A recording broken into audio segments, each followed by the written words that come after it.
Hello and welcome to Goodnight with Kip. We are going to be reading Ginger the Giraffe. I'm Miss Wagner. I'm an instructional supervisor here at Keystone.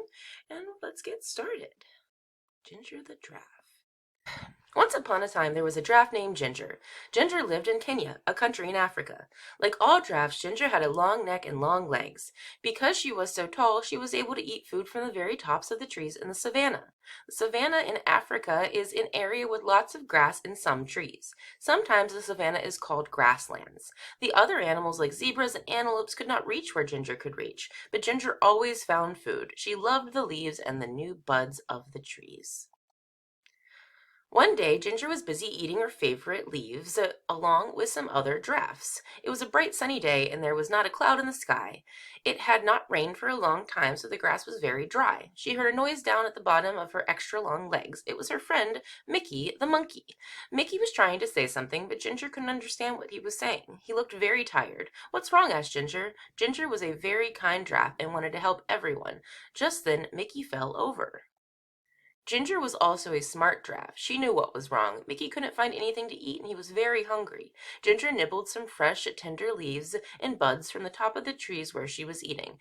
She dropped some of the leaves and buds to the ground where Mickey was. Then she nudged him a little with a hoof at the bottom of one of her very long legs. "Wake up, Mickey," said Ginger. "I've found something for you to eat." Slowly Mickey sat up and ate a little.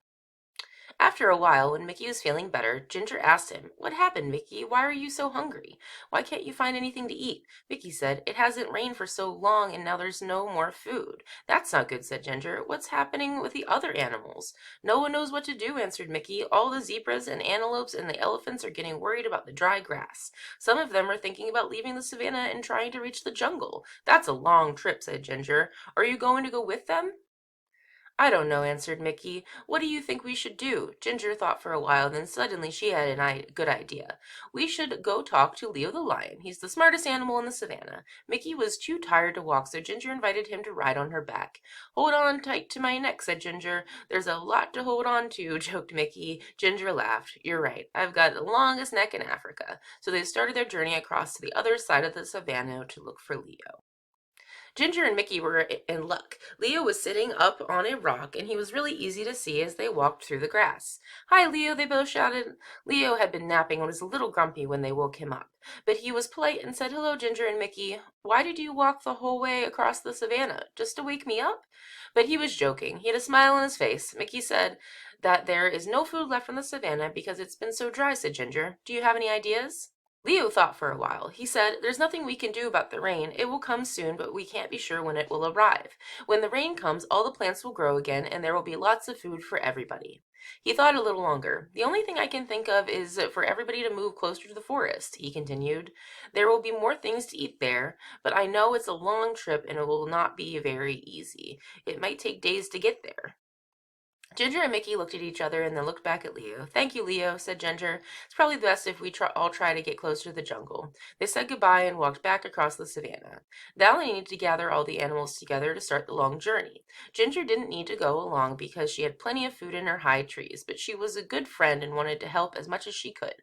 They walked towards her favorite trees, and guess what she and Mickey saw? All the animals were already gathered there and waiting for Ginger and Mickey. "Why are you all here?" asked Ginger. "Eddie the Eagle told us that you were taking us to the edge of the jungle," said one of the zebras. "How did he know?" asked Mickey. "He heard you talking with Leo," said one of the antelopes. "So you've all decided to try to walk together to the jungle?" asked Ginger. "Yes," they all answered. "If you'll help us to get there," added one of the elephants. "Of course I'll help," said Ginger. "I'm your friend." So they started on their big journey across the savannah to the jungle. The sun was so hot, and there was no food and no place to get a drink of water. And then they heard it. It was thunder. "Thunder!" they all shouted. Thunder was very scary to the animals of the savannah. Can you guess why? Fire! Sometimes the lightning hits the dry grass and the whole savannah catches fire. Then everyone has to run, and that is exactly what happened. "Fire!" they shouted. They could smell it, and now they could see it. The fire was coming towards them. Ginger had to think fast. Because she was so tall, she could see further than any of the other animals.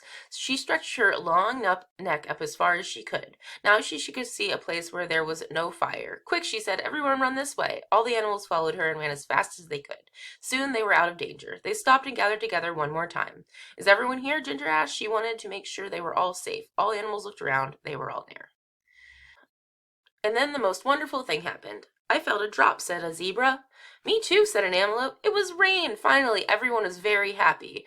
It started to rain a little more and then a little more. The rain put out the fires so they didn't have to run, and the rain filled their watering holes and made the plants grow again, so they didn't have to take the long trip to the edge of the jungle. Everyone would soon have enough food and water, so Ginger the Giraffe went back to her favorite tree and continued to munch the leaves and buds. Thank you everyone for joining me. That is the end of our book today. Please continue to come and check out our Goodnight with Kips and our other social media offerings from the Keystone School. Thank you.